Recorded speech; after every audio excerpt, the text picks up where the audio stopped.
औज़ुबिल्लाहिमिनश्शैतानिर्रजीम बिस्मिल्लाहिर्रहमानिर्रहीम। मैं अहमद रज़ा ख़ान अपने यूट्यूब चैनल पे आप तमाम दोस्तों को खुशामदीद कहता हूँ।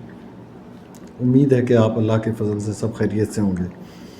जैसे गुजारिश कुछ यूँ थी कि जिस तरह लास्ट टाइम वीडियो में मैंने डिस्कस किया था आपसे, जो नए टैक्सेस इन्फोर्स किए हैं गवर्नमेंट ने रियल इस्टेट सेक्टर पे, तो वो आपसे डिस्कस किए थे। उसमें कुछ चेंजेस आई हैं तो वो आपसे अगेन डिस्कस करनी थी।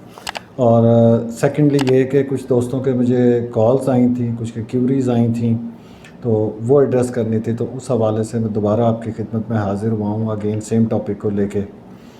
तो इसमें सर ऐसा है कि इसमें बेसिकली जो गवर्नमेंट टैक्स लेती बोर्ड ऑफ रेवेन्यू जैसे जो है ना वो मुकर्रर करता है, और दूसरी डीसी वैल्यू होती है जिसे डिस्ट्रिक्ट का डिप्टी कमिश्नर मुकर्रर करता है। अच्छा, एफबीआर वैल्यू के अगेंस्ट दो टैक्सेस होती हैं। एक तो विद होल्डिंग टैक्स कहते वो जिसे कहते हैं हम, या उसे एडवांस टैक्स भी कहते हैं हम। ये अंडर हेड 236 के ये डिपॉज़िट होता है। इसकी वैल्यू पहले 1% थी फाइलर के लिए, और नॉन फाइलर के लिए 2% थी। अब ये फाइलर के लिए 2% हो गई है और नॉन फाइलर के लिए ये बढ़ के 7% हो गई है। उसके अलावा कैपिटल गेन टैक्स है, ये पहले फाइलर के लिए 1% होता था और नॉन फाइलर के लिए 2% होता था। ये भी अगेंस्ट एफबीआर वैल्यू है, और ये जो इसमें 236 सी जो हेड है उसके अंडर ये उसके अगेंस्ट ये जमा होता है। अब इसकी वैल्यू बढ़ के जो 2% फाइलर के लिए हो गई और नॉन फाइलर के लिए ये 4% हो गई है। तीसरा टैक्स स्टैम्प ड्यूटी है। स्टैम्प ड्यूटी जो पहले 1% था वो both for filer and non filer, ये प्रोविंशियल टैक्स है और ये डीसी वैल्यू के अगेंस्ट होता है। अब ये बढ़ के 2% फाइलर और नॉन फाइलर के लिए हो गया है। दूसरा, इन्होंने डीसी वैल्यूज़ जो पहले जो थी तकरीबन ये एफबीआर वैल्यू का हाफ़ थी, उसे भी बढ़ा के इन्होंने ऑलमोस्ट एफबीआर वैल्यू के बराबर कर दिया है पंजाब गवर्नमेंट ने। अब इसमें मैं आपको समझाने के लिए एक मिसाल इसमें दूंगा। जो डीएचए लाहौर के फ़ेज़ 7 का एस ब्लॉक को मैं लेता हूँ। वहाँ पे अगर मैं कहूँ तो इसका जो विद होल्डिंग टैक्स है ये फाइलर के लिए इसकी सबसे पहले मैं आपको बता दूं कि इसकी जो FBR value phase 7 S block की है ये 2,30,00,000 रुपए है, जबकि इसकी डीसी वैल्यू 2,15,00,000 रुपए है।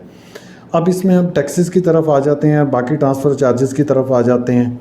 तो इसमें सबसे पहले तो विद होल्डिंग टैक्स है जो परचेज़र ने देना होता है। ये फाइलर के लिए इसका बनेगा 4,60,000 रुपये, और नॉन फाइलर के लिए बनेगा 7% के हिसाब से 16,10,000 रुपये। Capital gain tax at the time of transfer जो सेलर ने देना होता है, और ये एडजस्टेबल होता है।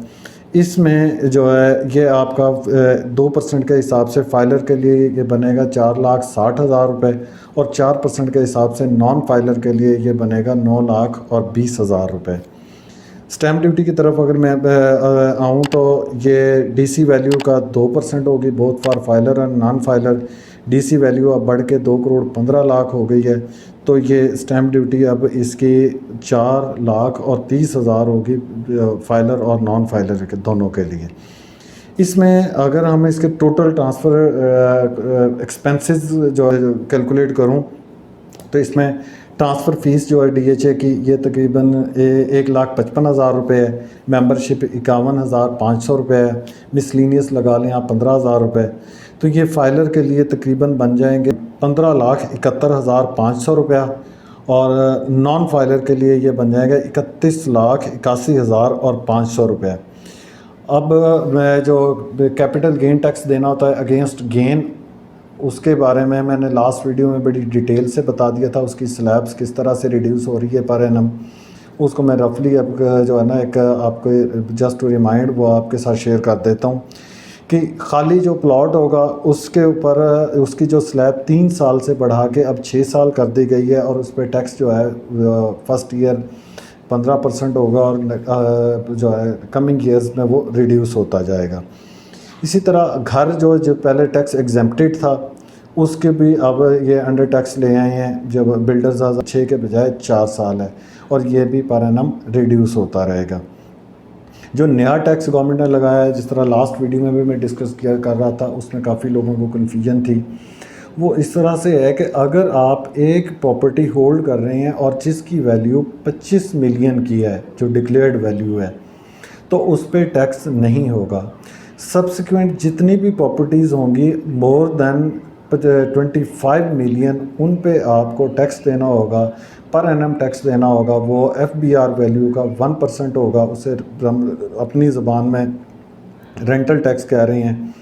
तो ये आपको उसका पर एनम, आप उस प्लॉट पे कंस्ट्रक्शन करें ना करें, जब तक आप उसे होल्ड करेंगे ये टैक्स आप पर एनम देते रहेंगे, जो कि एक बहुत ही, जैसे कह सकते हैं कि डिस्करेजिंग फैक्टर है ये इस हवाले से। और इसमें फर्दर जो है मज़ीद अगर आप किसी किस्म के कोई क्वेश्चंस हों, कोई किसी किस्म की कोई बातचीत समझनी हो, मेरा नंबर स्क्रीन पे चल रहा है। Feel free to call me any time. इंशाल्लाह ताला मैं जो बेटर मेरे पास इंफॉर्मेशन होगी वो आपके साथ शेयर करूँगा। मज़ीद रियल इस्टेट की किसी भी गाइडलाइन के लिए आप मुझे कॉल कर सकते हैं। और जिस तरह मैंने आप ये चैनल स्टार्ट करने का मकसद था कि इंशाल्लाह ताला मैं आपके साथ फ्रूटफुल जो अपॉर्चुनिटीज़ हैं, डिफरेंट सोसाइटीज़ हैं, वो जैसे मेरे नॉलेज में कोई आएगी वो भी मैं आपके साथ इंशाल्लाह टाइम टू टाइम शेयर करता रहूँगा। थैंक यू सो मच, बहुत शुक्रिया। अस्सलाम वालेकुम।